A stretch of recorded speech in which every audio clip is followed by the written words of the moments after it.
actually, we know the Hebrew language is so rich and so profound. So we know that song, there's a word for shir, which means a song, right? Shira.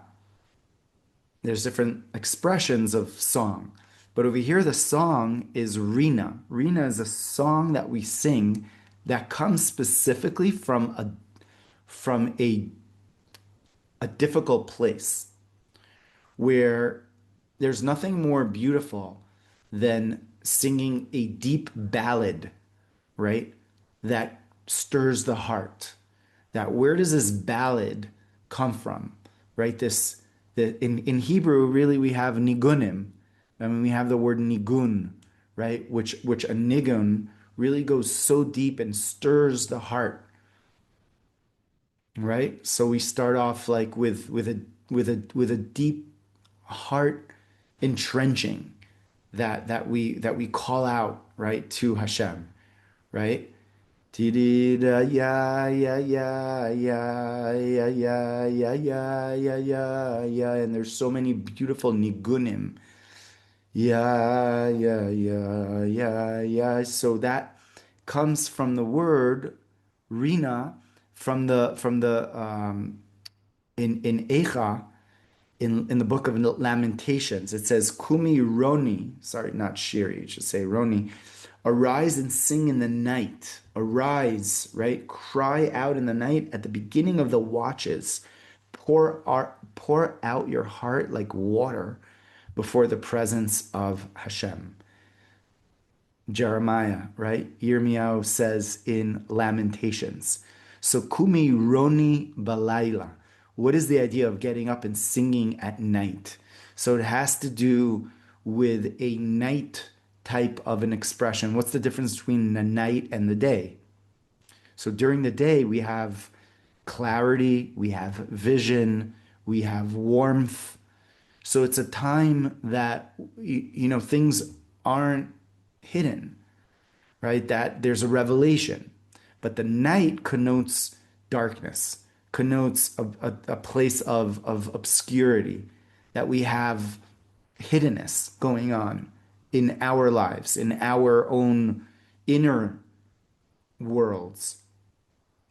And the word Roni or Rina has to do with making a song out of the darkness, right? Which is basically what nigunim are.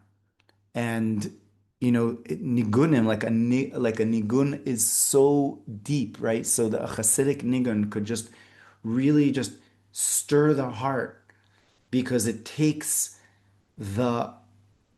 it takes the struggle, it takes the pain, it takes the conflict, this paradox that's going on internally, and it makes something beautiful out of it.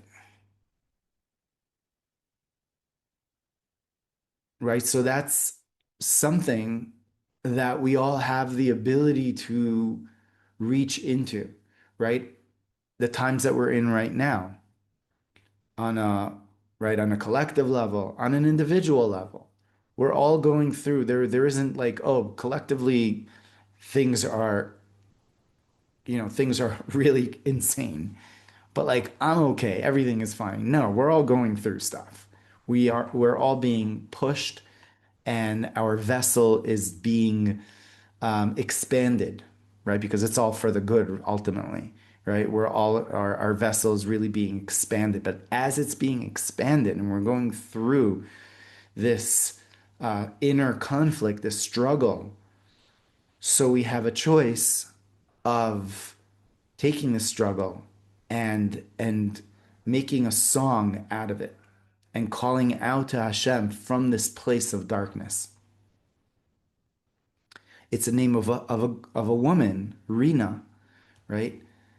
Rinah is a woman's name, and it's a beautiful, beautiful name because Rinah really just means to take the struggle, take the conflict, and to connect it back to the source, and to ask God for a deeper intuition for why everything is happening to me in my life. That's what Rinah is.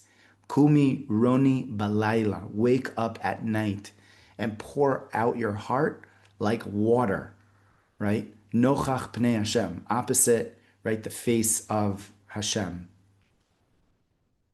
So if Tzadok HaKohen says that a song of the night comes from a place of divine concealment.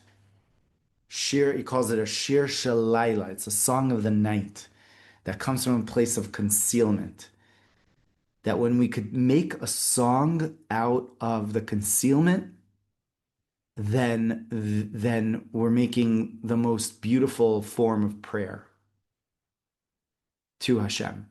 It's not a prayer that we've practiced. Did you know that in Hebrew, there is a word for a song that comes specifically from pain? It is called Rinah, a song born from darkness, from longing, from the hidden places of the soul. The prophet Jeremiah says, "Arise, cry out in the night. Pour out your heart like water before Hashem." Rinah is not just a melody.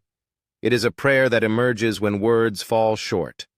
It is the essence of a Nigun that stirs the heart and transforms struggle into connection.